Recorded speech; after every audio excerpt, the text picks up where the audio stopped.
नमस्कार दोस्तों।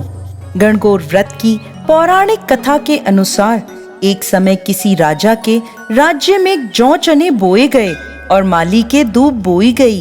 राजा के जौ चने बढ़ते जा रहे थे और माली की दूब घटती जा रही थी। एक दिन माली ने सोचा कि क्या बात है, राजा के जौ चने तो बढ़ते जा रहे हैं और मेरी दूब घटती जा रही है।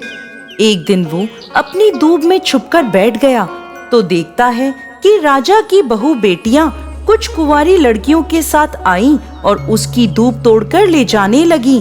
तो उसने उनकी ओढ़नी पकड़ ली और पूछने लगा कि तुम मेरी दूब क्यों ले जा रही हो। राजा की बहू बेटियां बोली, हम 16 दिन गणगौर पूजते हैं। 16 दिन बाद जब हमारी गणगौर विदा होगी तब हम तुम्हें अपनी पूजा का सारा सामान, हलवा, लापसी, घेवर, मिठाई आदि सारा पूजा पाटा दे जाएंगे। तब माली ने उनकी ओढ़नी छोड़ दी। 16 दिन पूरे होने पर माली अपनी माँ से बोला, माँ, मैं डूंगर में पत्थर तोड़ने जा रहा हूँ। राजा की बहू बेटियां आए तो 16 दिन का पुजापा लेकर रख लेना।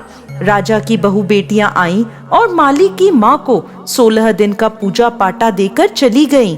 बाहर से मालिन का बेटा आया तो बोला, माँ, राजा की बहू बेटियां आई थी। उसकी माँ बोली, हाँ बेटा, आई थी। वो आगे पूछने लगा, क्या देकर गई? मालिन बोली, बेटा, वो बहुत सारा सामान देकर गई हैं, रसोई में रखा है। बेटे ने जब रसोई खोली तो उससे रसोई नहीं खुली। बहुत कोशिश करने के बाद भी उससे दरवाजा नहीं खुला तो उसने गुस्से में दरवाजे पर जोर से लात मारी, पर दरवाजा फिर भी नहीं खुला।